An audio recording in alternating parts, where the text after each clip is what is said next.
Hi friends, എല്ലാവർക്കും നമസ്കാരം. എല്ലാവർക്കും നമ്മുടെ പുതിയ വീഡിയോയിലേക്ക് സ്വാഗതം. ഇന്ന് ഞാൻ നിങ്ങളുമായിട്ട് ഷെയർ ചെയ്യുന്നത് ഒരു നാടൻ ഒഴിച്ചെറിയുടെ റെസിപ്പിയാണ്. ഇപ്പം നമുക്ക് ചോറിൻ്റെ കൂടെയൊക്കെ കഴിക്കാൻ പറ്റിയൊരു അടിപൊളി കറിയാണ്. നമ്മുടെ നാട്ടിലൊക്കെ ധാരാളമായി കിട്ടുന്ന ഇരുമ്പൻ പുളി പരിപ്പൊക്കെ വെച്ചിട്ടുള്ള കറിയാണ്, തേങ്ങ അരച്ച് വെച്ചതാണ്. അപ്പോൾ നിങ്ങളിത് ട്രൈ ചെയ്ത് നോക്കുക. ട്രൈ ചെയ്ത് നോക്കിയിട്ട് നിങ്ങളുടെ അഭിപ്രായം കമൻറ്റ് ബോക്സിൽ മറക്കരുത്. വീഡിയോ ഇഷ്ടപ്പെടുകയാണെങ്കിൽ നിങ്ങളുടെ ഫ്രണ്ട്സായിട്ടൊക്കെ ഷെയർ ചെയ്യുക. അപ്പോൾ നമുക്ക് ഈ കറി ഉണ്ടാക്കുന്നത്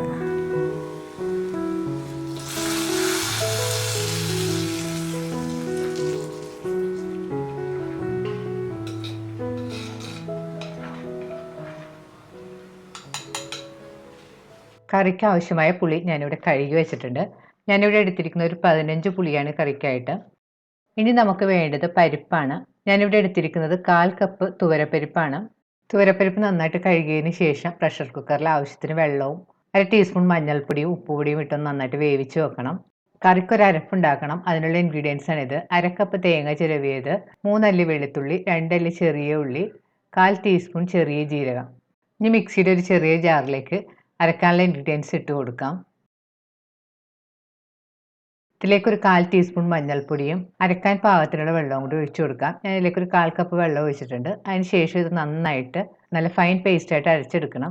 പുളി ഞാൻ നീളത്തിൽ കഷ്ണങ്ങളായിട്ട് മുറിച്ചൊരു മൺചട്ടിയിൽ ഇട്ട് വെച്ചിട്ടുണ്ട്. ഇതിലേക്കൊരു 3 പച്ചമുളക് നീളത്തിൽ കീറിയതും കൂടി ഇട്ട് കൊടുക്കാം. ഇനി ഇതിലേക്ക് ഈ സൈസിലുള്ളൊരു ചെറിയ കഷ്ണം ഇഞ്ചി ചോപ്പ് ചെയ്തതും കൂടി ഇട്ട് കൊടുക്കണം. ഇനി ഇതിലേക്ക് 1 ടീസ്പൂൺ മഞ്ഞൾപ്പൊടിയും 1 ടീസ്പൂൺ മുളക് പൊടിയും കൂടി ചേർത്ത് കൊടുക്കാം. ഇനി നമുക്ക് ഇതിലേക്ക് ഒരു 1/2 ടീസ്പൂൺ ഉപ്പ് പൊടിയും കൂടി ചേർത്ത് കൊടുക്കാം. ഇതിലേക്ക് പാകത്തിനുള്ള വെള്ളവും കൂടി ചേർത്ത് കൊടുക്കണം. ഞാൻ ഇതിലേക്ക് ഒരു 1.5 കപ്പ് വെള്ളം ചേർത്ത് കൊടുത്തിട്ടുണ്ട്. ഇനി ഒരു സ്പൂൺ കൊണ്ട് നന്നായിട്ട് മിക്സ് ചെയ്ത് യോജിപ്പിക്കണം.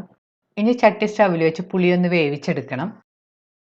ഇപ്പോൾ പുളി വെന്ത് പാകമായി വന്നിട്ടുണ്ട്.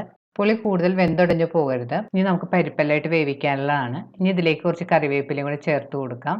ഇനി ഇതിലേക്ക് നമുക്ക് വേവിച്ച് വെച്ചിരിക്കുന്ന പരിപ്പും കൂടി ചേർത്ത് കൊടുക്കാം. ഞാനിത് 1/4 കപ്പ് പരിപ്പ് മഞ്ഞൾപ്പൊടിയും ഉപ്പുപൊടിയും ഇട്ട് പ്രഷർ കുക്കറിലിട്ട് വേവിച്ചതാണ്. അത് നമുക്ക് ഇതിലേക്ക് ഒഴിച്ചു കൊടുക്കാം. അതിനുശേഷം നന്നായിട്ട് മിക്സ് ചെയ്ത് യോജിപ്പിക്കണം.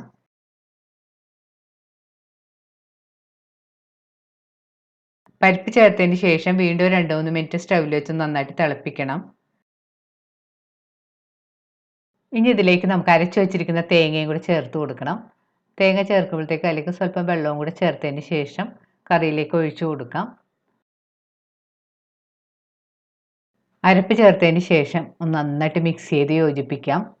കറി കൂടുതൽ തിക്കാണെന്ന് തോന്നുകയാണെങ്കിൽ പാകത്തിനുള്ള വെള്ളമെല്ലാം ചേർത്ത് കൊടുക്കാം. ഇപ്പോൾ കറി നല്ല തിക്കാണ്. ഞാൻ ഇതിലേക്ക് കുറച്ച് വെള്ളവും കൂടി ചേർത്ത് കൊടുക്കുന്നുണ്ട്.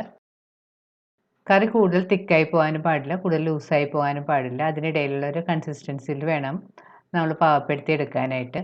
ഈ കറി കുറച്ച് സമയം ഇരിക്കുമ്പോഴത്തേക്കും കുറച്ചും കൂടി തിക്കായിട്ട് വരും. ഇനി ഇതിലേക്ക് പാകത്തിനുള്ള ഉപ്പുപൊടിയും കൂടി ചേർത്ത് കൊടുക്കാം. അതിനുശേഷം വീണ്ടും നന്നായിട്ട് മിക്സ് ചെയ്ത് യോജിപ്പിക്കാം.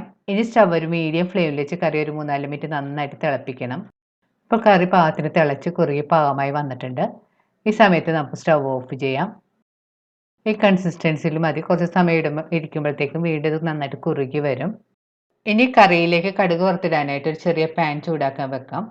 പാൻ ചൂടാകുമ്പോൾ അതിലേക്ക് പാകത്തിനുള്ള വെളിച്ചെണ്ണ ഒഴിച്ചു കൊടുക്കണം.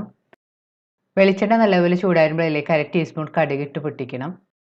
കടുക് നല്ലതുപോലെ പൊട്ടി വരുമ്പോൾ അതിലേക്ക് ഞാൻ ഒരു നുള്ളു ഉലുവയും കൂടി പൊട്ടിക്കുന്നുണ്ട്. അത് ഓപ്ഷനിലാണ്, നിങ്ങൾക്ക് ഇഷ്ടമുണ്ടെങ്കിൽ ചേർത്താൽ മതി.